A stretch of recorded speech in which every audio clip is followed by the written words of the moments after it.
if you're going to learn to drive a car, it doesn't matter if you're in Japan or France or Sweden or Sudan. The practice involved, the learning involved, is universal. And whether you're a Hindu, an atheist, a Muslim, a Christian, an agnostic, similarly, there's a universal curriculum. And I'm going to talk today about how I'm going to center in on something that Bill Thetford said. Now, Bill Thetford was an administrator on the Manhattan Project, the scientific experiment that led to the creation of the nuclear bomb. And that was what he did during the Second World War, and then at the end of the war, and then he became a PhD in clinical psychology and psychotherapy, and ended up running a hospital associated with Columbia University in New York, the psychotherapeutic and psychological wing.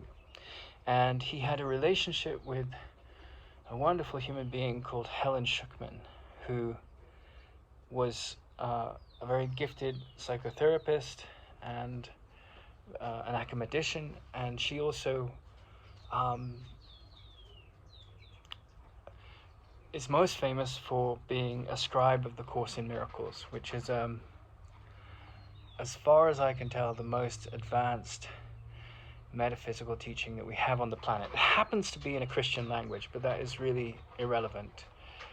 Behind the mask of the Christian language is the wisdom that it points to, and it's the very deepest dive beyond Freud, beyond Jung, beyond all maps of the mind to the psychology of what's really going on.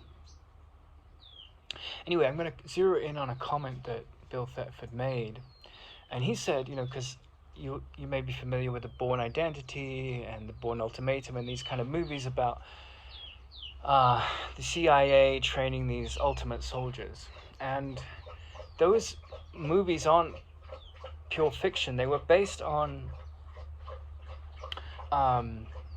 this movement that happened in time. It happened as a consequence, in a sense, of Freud, Sigmund Freud, whose great breakthrough was that when trauma happens, unless, like an appendix that ruptures, unless you take it out, it gets septic and you die. And there's a similar, that's a physical problem, and so the surgeon cuts it out. But in a similar way, with psychotherapy, you have a traumatic experience in your life, and unless you attend to that trauma, the impression of that trauma creates a habit. And this is, it's not something unique to Freud. It's something that the yogis knew long ago. If you study the Yoga Sutras, they talk about that. They say, a little girl puts her finger in a flame of a candle, and she's never experienced that before.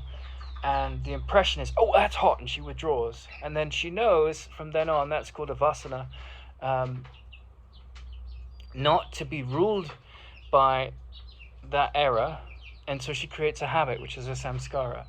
And so the habit can be based on fear, or it can be based on love and wisdom. And so you have some trauma, someone rapes you as a child, someone shouts at you, abuses you, treats you unkindly. The degree of the severity of the trauma is in a way secondary, but the fact that trauma has hit, made an impression, and then how you respond or react to that creates a neurosis, which was Freud's great breakthrough, or it is healed. Yeah, this is the thing, and that's where psychotherapy is so essential, because we are just a bag of thoughts, a bag of habits, and those habits can be self-destructive and destructive to others, or they can be supportive of healing and wisdom and love. And this is what the Course in Miracles is all about. But back to the Bourne Identity. So the Bourne Identity flower, because if you look at Freud's cousin was a man called Edward Bernays, and he came to New York from Europe in the 1950s, and he's the father of the PR industry and the marketing industry. And so what PR and marketing does is they at its most insidious, it tries to sell you things based on sex and a law, and the big problem in a sense of our modern world is, like, yes, capitalism is fine on a certain level, but when it becomes infected by this idea of making us into human wantings, right? Things that we don't need, but we are sold them subconsciously based on our drives and our insecurity that drives those drives. And so healing involves, as Henry David Thoreau said, confronting the fact that, a man is rich to the extent that he he's as rich as the extent to which he recognizes what he can do without. So he's content with less, not more. And so this, the ego comes in with its avariciousness, and it wants more and more. And so we had this movement from Freud that recognized that once there was a trauma, and it wasn't new because the yogis knew it and other healing traditions knew it. Once there was a psychological trauma, either you needed a sort of psychic surgery, and that would happen through talk therapy, or it would happen through reflection and a dialogue. And dialogue is such a beautiful word. It means where two meet in my name. That's the Christian meaning of it. But the deeper ancient Greek meaning of it is just where two, conscious of their ignorance and willing to look at the unconscious ignorance, meet in an atmosphere where they are devoted to unearthing, excavating what is essential to the wisdom of the whole. Logos means the wisdom of the whole. And Parmenides, who was the father of that came before the Christian movement of thought, and there was a lot of madness that came with the Christian movement of thought. The word demon started with the word daemon, and it just meant an animal spirit that came with a lesson, or it could be in a dream, it could be in the real world, for you to master, and usually what it brought you, because the word bird means omen in Greek as well as bird, what it brought you was it delivered a package, and in that package, in that message, you had to unpack it, and there was a boon when you saw through an illusion, right? And so that was the great teaching of this word daemon. And there's a great chemist rather, called Kekule, and he had a dream of benzene, and he was trying to figure out what the structure was, and he saw Ouroboros, which was the Greek mythical snake, eating its tail. And he saw thousands of them, and he realized that benzene was circular. So that would be an example of a daemon, something coming from the spirit world, whether in a dream or a bird in the garden, and conveying a message that is beyond, in a mystical manner, right? And so he was and that's logos, right? Because we think that logic is logic, and it's just like rationality. And of course there's as Einstein wisely said, imagination is much more vital and powerful. There was a sort of mystical element to Einstein, and any great scientist, they tap into this dualistic nature of logic, which is at one part rational and another part mystical, and involves imagination and reading between the lines of thought, not getting lost in the rational mind. Logic is much bigger than that. And so Duologos was about the spirit of meeting, where you and I meet with the Zen Buddhist sort of beginner's mind and what we know, and we try and excavate a deeper understanding of what binds us and what we're focusing on, that brings us forward and not backward. So when the dialogue is just about what I know and what you know, and we fight over it and we disagree or agree, that's very superficial, because dialogue really means to find out what's true, not to find out what my bias is or what your bias is. But that's often all that dialogues lead to, because people can be very superficial. And so you have this movement of this awareness that the mind can create neurosis in response to traumatic experience. And then you have the cousin of Freud coming along and saying, yeah, the power of understanding the unconscious means that we can use that to create a whole industry, the PR industry and the marketing industry, to sell people things that they may not need or that they may need, but definitely what they want, to lock them into thinking, I need what the Joneses need, and I need to compete and get more and more and more. And it can be insidious, or it can be just beautiful design designed to support what resonates and inspires you, right? So like any field of work or endeavor, the ego can take over it, or it can be run by the healed mind. And then back to Bill Thetford. So that was in the 50s, Bernays. And there's a wonderful documentary about that called The Century of the Self, which looks at how Freud's discovery of this neurotic potential and how it can trap us can be used in a nefarious manner to sell us things we don't need, or in a benign manner to sell us things we do need, to enhance the capacity of cigarette companies, breakfast cereal companies, car companies, to show off the gleam and the gloss and the glory of what they want to, of the totem, of the idol, of their whatever they're selling. And so marketing and PR became a very important psychologically driven industry for the big oil companies, for pharmaceuticals, for petrochemicals industries, and handling pollution, and created the whole greenwashing world. I mean, so it's a very, very powerful and often insidious movement, the abuse of PR.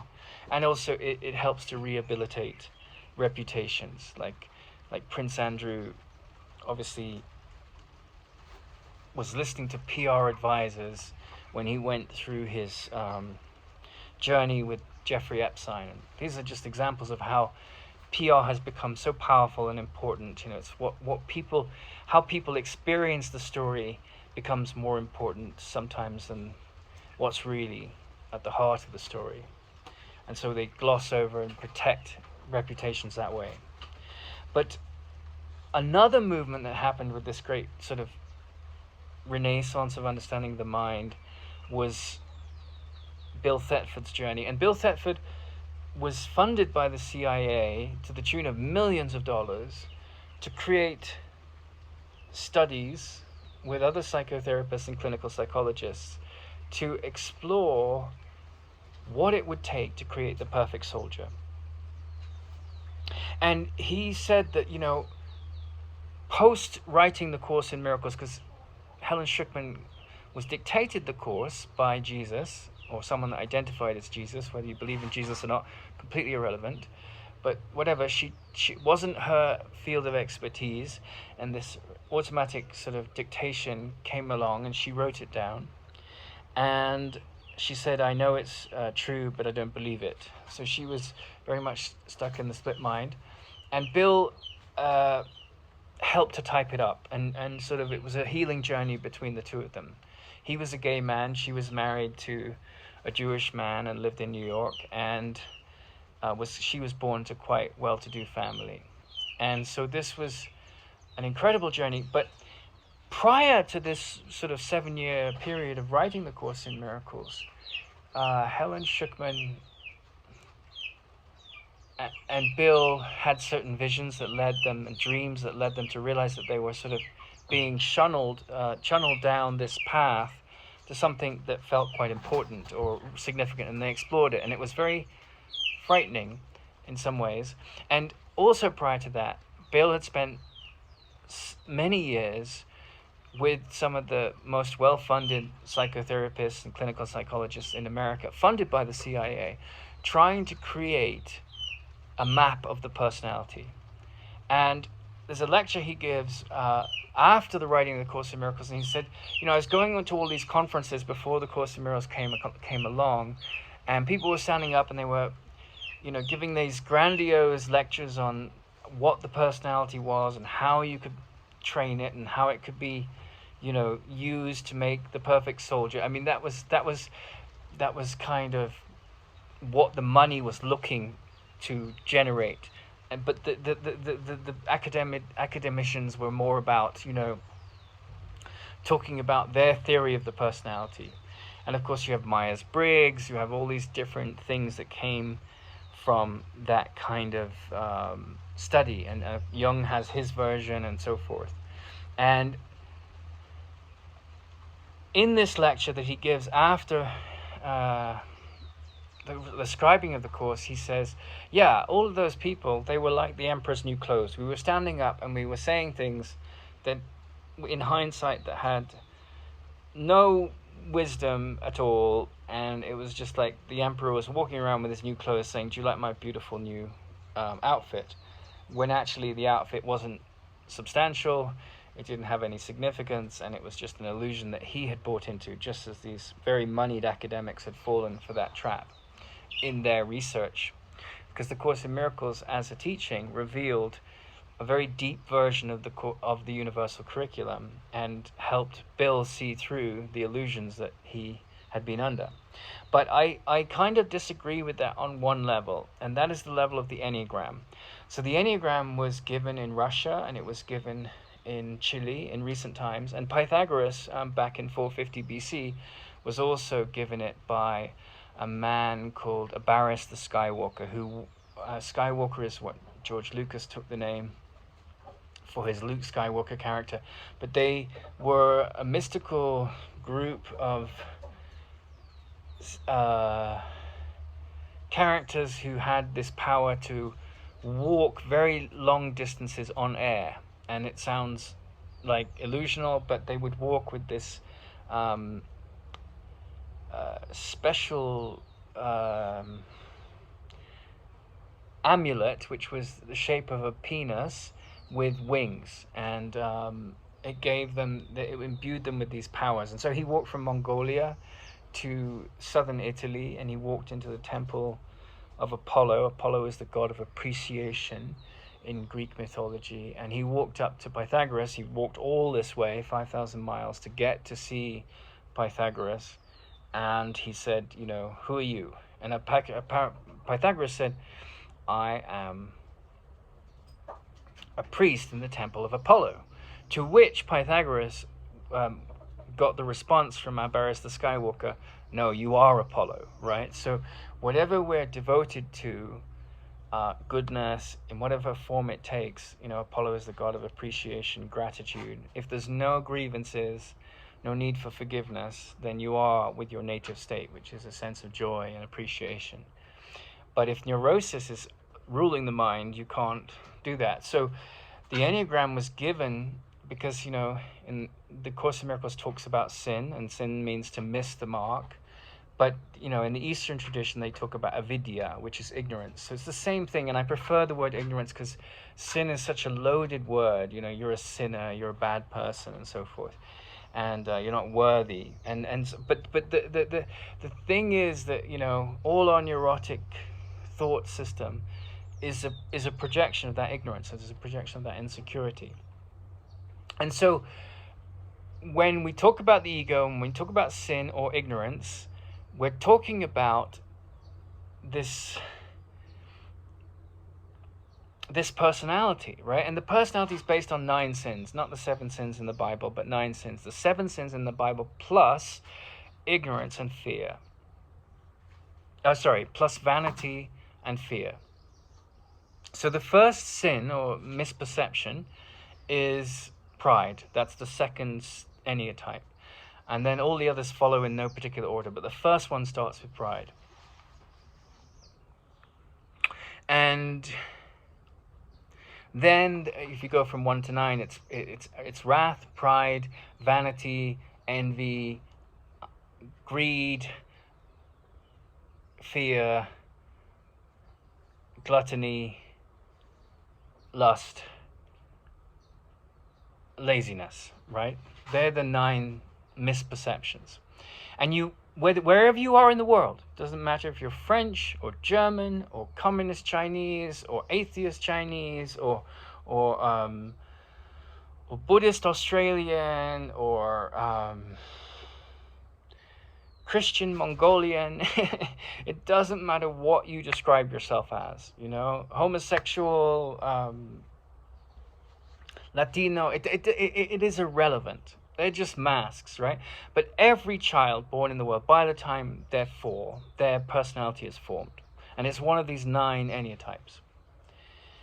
And so those, like number 2 is pride, but then they're described as the helper, right? And number 7 is gluttony, but they're described as sort of the independent type, you know. And what you see is, like, if you study it carefully, like the 8 people who are 8s, lust, they're very good at getting to the chase, right? Both 7s and 8s, 7 is gluttony, 8 is lust. They're very interested in, they're good at saying things, they cut to the chase, and they're all about appetites. They want to get, like, gluttony and lust, you know. So someone that is a lustful Enneatype, they want to have all this experience of the world, and it's never enough, and they want to go to, if they're an artist, they want to go to all the art galleries. And if they're a 7, you know, it's often they're light-hearted and they're most fun, and they always want to make light of things, but they have a gluttony for experience. They want to experience everything, and they're coming, all of the Enneatypes come from a place of lack. And so I disagree with Bill Thetford on one level, when he says, you know, that there's no personality model that can map the human mind. I think the Enneagram, it's the oldest one we have, and I think it's probably the best. There's loads, they all have their pros and cons, but if you don't put it into the filter of the deep metaphysics of something like the Course in Miracles or Ramana Maharshi or yoga, then you're just at a very superficial level, and you're judging people, and you're putting people in boxes, and that's not what the Enneatype is about at all. But I want to talk about number 2, primarily, the pride, because number 2 is the archetypal female, number 3 is usually the archetypal male. So the 2 is like, I don't have to do anything to be a woman. All I have to do is wait till I'm 13 or 14, and then I get my period. So I am who I am, and I am proud of who I am. Whereas a man, I'm talking about the masculine aspect of our character, he has to go out and work, and he has to prove himself traditionally, right? Traditionally, feminism has changed the story, and I've got no judgment on that. But I'm talking about the masculine. It's about the doing. I'm a human doing, whereas the feminine is about, I'm a human being. I just have to sit on my nest. My mate comes, I get impregnated, and a baby comes, and life continues, right? So that's archetypally what the 2 and the 3 are, because the 3 is it's all about the achiever. He's the achievement, right? Look at me, look what I did, mummy. And the 2 is, I don't have to do anything. Everything comes to me. My period comes, I'm a woman. So this is the feminine and the masculine as archetypes. But everything starts with the 2, pride. And when you look at people that describe themselves as psychotherapists or healers or pranic healers or Reiki experts or massage therapists, they're all working in the realm, or doctors or surgeons, they're all working in the realm of this prideful healer, right? And the pride can be delusional, and when it's delusional, and it's a very common problem in our world today, and you see it with psychotherapists, you see it with Course in Miracles teachers. I'm here to heal you. I'm here to teach you how to heal, right? And on a certain level, there's a lot of love and light and wisdom and decency and goodness in that. And then the dark side of it is, I need to hear your support of how wonderful I am. Look at me. I'm so proud of how I've healed you. And no healer is a healer. Every healer is a catalyst to bring out your inner healer. That's all they do, if they're humble. Of course, the surgeon, he cuts out the appendix, but something has to bring you to him. So you have to want to have that healing, right? Or life doesn't happen to you, it happens for you, right? And so you make it about these idols of spiritual teachers or psychotherapists, and you get lost in what's called transference in psychotherapy, where you have this idolization of someone that you think is where you want to be, but all you're seeing is a projection of your unhealed mind looking for salvation. And it's not necessarily a bad thing, because it's a stage. But one of the things that is extremely challenging about this people can teach the Course in Miracles for years and not get over their Enneatype. Like, I know a very famous Course in Miracles teacher, and he's totally trapped in the 7 Enneatype, right? Which is, I'm like bubbly and it's all light and laughter, and he doesn't look at the dark side. The 7 is very trapped in keeping it light, right? At the cost of not looking at the darkness.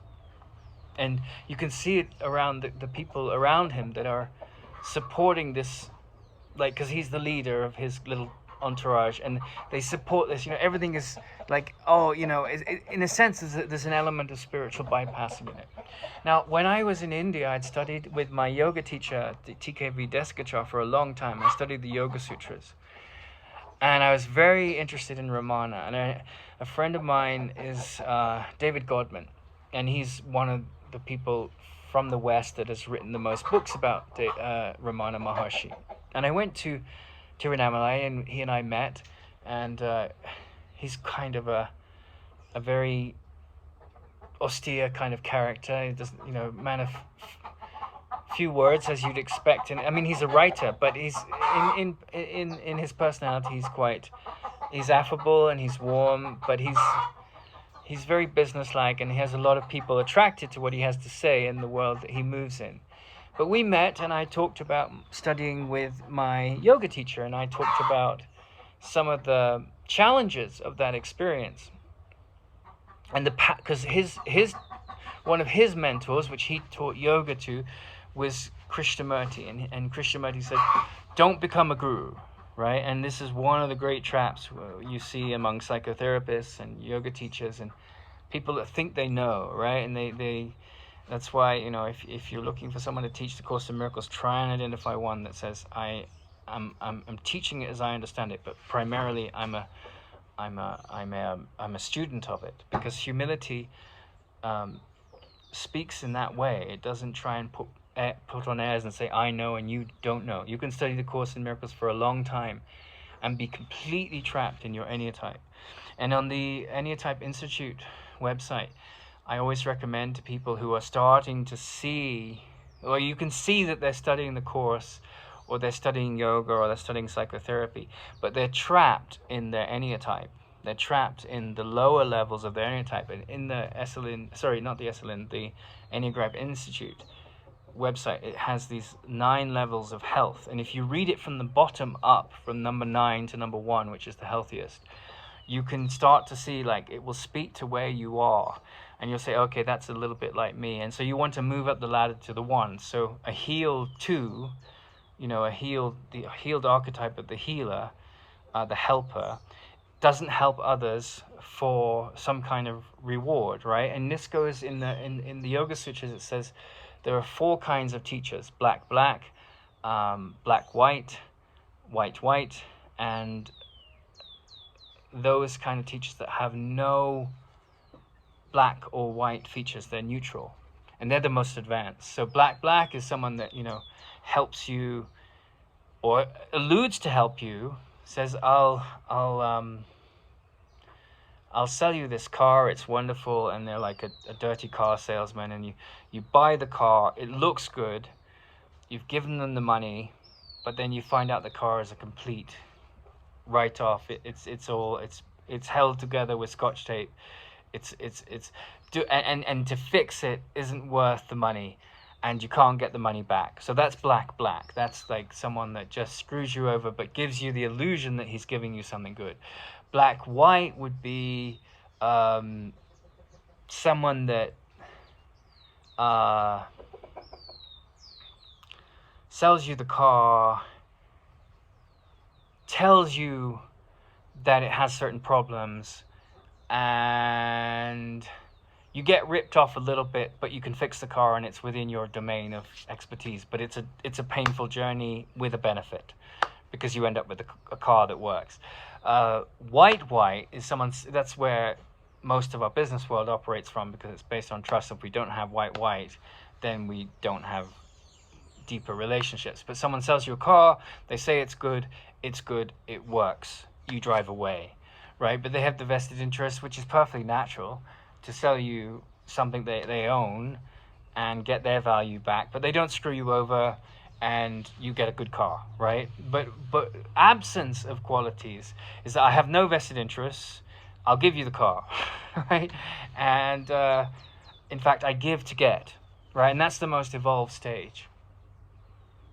And what you find with the Enneagram of the 2, because most people teaching the Course in Miracles, they operate, whether they're in a 2 or not, that's the archetype of healing, right? I'm a helper, and the Course in Miracles says I'm only here to be truly helpful. So how that you could be any one of the 9 Enneatypes, and the 6 is split into 2 different types, but there's basically 9 Enneatypes, on a quest to be helpful, right? To be awakening to who we really are. And you can go about that unaware that you've got this mask of your Enneatype on that's causing all kinds of nonsense, and you're looking for gratification. And that's why I referenced David Godman and my conversation with him at the gates of the ashram years ago, or inside the ashram of Ramana Maharshi, because there was a man who was definitely Ramana Maharshi, no white, no black, just the absence of both. He had no vested interest. He didn't want to persuade anyone of anything. He didn't want to fix anyone. He saw everyone as perfect because he had healed his mind.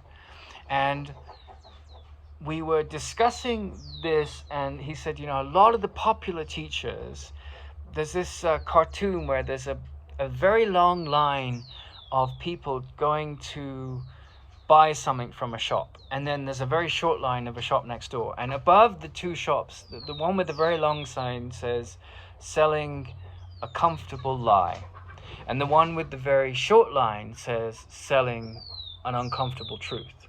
And so we often find, because of our cognitive bias and our unquestioned belief systems, that we're queuing up, and a lot of the popular teachers are selling you this kind of dressed up, exalted form of psychotherapy or spirituality that may be lost in navel gazing, but may end up really just being a cult of a very delusional thought system that supports the promotion of this character that's lost in its Enneatype at a low level and trying to persuade people of spiritual truths at his own self-promotion in an insecure way.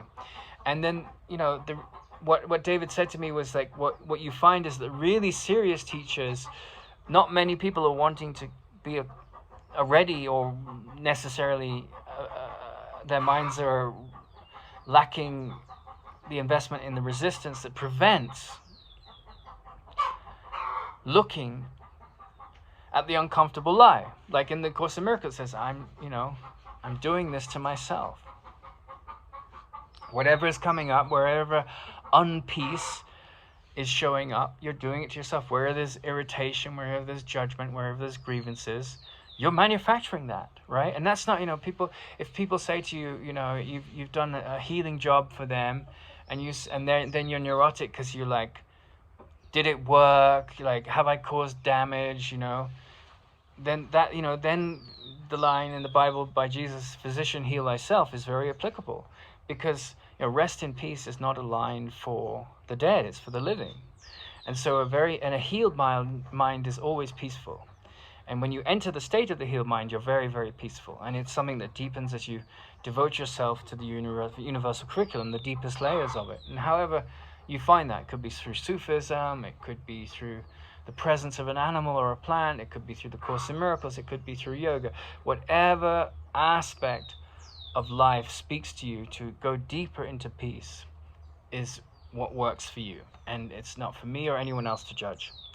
But handling that uncomfortable truth, looking at the fact that you've gone into healing, a big part of your reason is to feel better about yourself, to boost up your ego, to say, I'm wonderful, right? And people often hate the word ego because they think that it has nothing to do with them. I don't have an ego. Well, you wouldn't be in the body if you didn't have an ego. But the journey to healing and wisdom is to see beyond the ego, and then the mind that projects the world of form, like the spider that has the web, that creates the world beyond itself and where to live. We create that web through our projections. And so projection makes perception. But often what you find with healers is that I will heal you, right? And the really wise healer says that my only job is to heal my own mind of the illusion that healing is necessary, right? And so when I see someone and I think they're psychologically messed up, and that's what the relative mind is telling me, and it has a certain relevance, then I have to put through the filter of me seeing that it's an illusion that I've bought into. So the really healed therapist doesn't want to fix anyone. It doesn't. At best, they know that they're a catalyst for healing to happen and for the inner healer in the other to awaken, because they've done that for themselves. And so this is one of the big traps that where I differ with Bill Thetford, that there is a personality. It can be mapped. The Enneagram does a damn good job of it to a great extent, and the other maps are okay. But if it doesn't go through the filter of deep metaphysics, then you can study the deep metaphysics and be trapped in the personality mask, right? And that's why, I think the Enneagram it's not a tool for enlightenment, but it's a tool for looking at what the ego is doing and what level of letting go you are at in your approach. And so you have, a lot of people that try and help others, and they're doing it driven by the ego thought system. Oh, I did a wonderful thing. Oh, he complimented me. I'm such a lovely person. And so they're walking around with this need of a compliment, of this need of saying, oh, how wonderful you are, right? And you get to someone like Ramana, he can't be offended, and he can't be flattered in any way whatsoever. His ego's gone. And, a lot of the successful popular teachers are all about pandering to people's feeling of being offended. Oh yes, he said, isn't it terrible what X, Y, or Z did? You're really a victim of the world, but I'll be spiritual and make you feel like God in heaven is there waiting to protect you and justify what a wonderful person you are. Or that they are pandering to the other lie, which is that you need to be flattered. Right? So there's either this flatter of this spiritual victim ego, or this spiritually wonderful character. Oh, how wonderful you are. But then you go to these really advanced teachers in terms of how they lived by example. Not because, Ramana was said to him, people come to him, I want you to be my teacher. And he said, I'm not anyone's teacher. I refuse to be made as a teacher, right? And that was one of the problems with my yoga teacher, because he was an excellent yoga teacher. He was the best on the planet at the time, as far as I can tell. I mean, because he wasn't trapped in any religiosity, and he wasn't trapped in trying to sell you a religion or something. And he was just looking at the principles behind the Yoga Sutras primarily. And his father was such an exceptional man. But with this, he was wined and dined by some of the great, royal families in Europe and movie stars in America. He was extremely well connected, and he was very good at what he did. But, he'd walk into the room in India and everyone would stand up.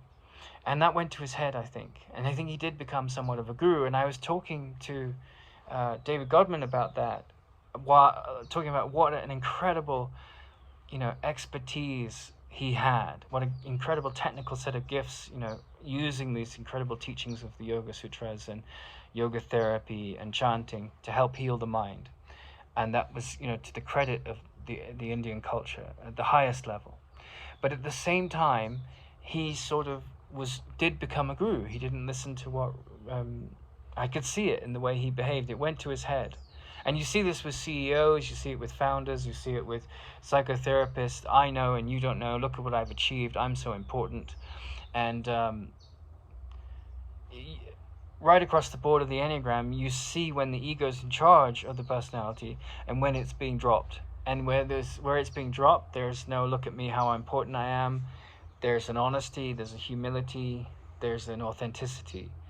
But when you put on airs and when you say, I know and you don't know, and often you do, But then if that comes with pride, the dark side of pride, you might as well stab yourself. You are stabbing yourself, so that's why, the myth of Job is such a powerful myth. He really is a story of the unhealed healer coming to wisdom, and Job is like, he has all this prosperity and success in the world. Everyone loves him. He's like this successful unhealed healer, the helper, the two. He's a farmer and so forth, but everyone relies on him. I saw this movie about Ferrari the other day, and he was a very driven man, and he paid the salaries of a lot of people, and he was very beloved, but he was very conflicted, and and he was quite a religious man. He was, went to church and so forth, grew up in Catholic Italy. But, he created this incredible car, and he had this devotion to creating like the most incredible business and industry. And he was very cutthroat. He knew that he had to win the races to get the following for his cars over the, competition like Maserati and so forth. But when you look at anyone that is like Job, that is participating in the world, handling transactions, handling a family, then what is talking in them? And Job is an incredible character because he's devoted to the truth. And the truth is a very challenging thing for him to handle. And, often I've met a lot of doctors in my life, and often they're very arrogant because they think they know what healing is. And that's why the line, physician, heal thyself, is such a deep thing, because everything that doctors do is at the level of form. They're giving you drugs, and the Course in Miracles calls that magic. I'm not saying it's bad, because we think we're bodies and we're frightened, and so we need the support of crutches to get us through this journey. And those crutches include penicillin, having our appendix out, and just handling all the things that come up living in a body. And so doctors do a wonderful job, but they may not have much relationship to the deeper meaning of healing, because they're so trapped in their physical view of what's going on. Whereas the mind creates the body, projects it into form, and then the journey of life is to dissociate from the ego. And when you look at what healing really is, it's about seeing what that arrogance is and how it has nothing to do with what healing is really about. And so then you have to look at this pride. Oh, I've helped someone. I'm wonderful. I'm important. And as Krishnamurti said, wisdom is about recognizing that you're completely female and completely male within, and the marriage of that androgyny, and you have no center. Look how important I am. And with Job, he loses everything. He's gotten to this place in life where he has everything, and then in the mythological story, the archetype of the devil comes along and says, let's screw with Job. Oh, but God says he's such a good man. And so this is duality talking. And so it's the mind of Job talking. It's not God, because there's no God and there's no devil. They're all archetypes in the psyche, as Joseph Campbell said, the gods are projections of the potentials of the mind of man. And that's why if I choose any word that makes sense to me, it's Ramana's use of the word self, because he said, the Christian Son, the Holy Ghost, the Holy Spirit, and God, they're all the same thing. They're the self, right? And the wisdom of viveka, of discrimination, is the capacity to listen, what Krishnamurti called, to read between the lines of thought, and to become ever more humble, and to let go of the ego and become the self. So then, you transcend the illusion that you're a separate self. But in the case of Job, he's like the unhealed healer, because, he's done all the right things, he's helped all the right people, and then someone says to him, well, you're trapped in thinking you're someone important. Look at you, Ferrari. You think you've created this incredible company. Lots of people rely on you. You're so important. And he was at the relative level. And he was very driven. But if you take that sense of pride, the dark side of that pride away, then there's a healing going on. Or you look at it, then there's a healing going on.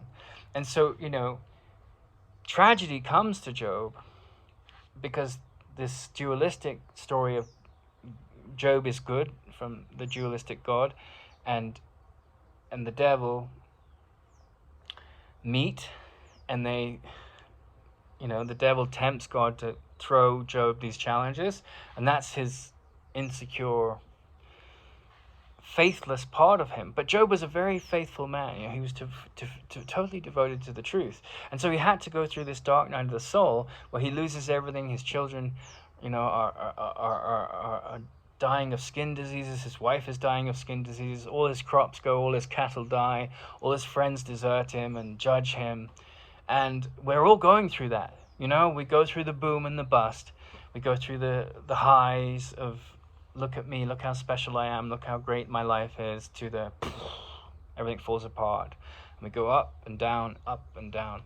And so Job gets to the end of that up and down cycle, and he speaks to the deepest voice in himself, and he says, why have you done this to me? Why have you, to his higher self, to God, whatever you want to call it.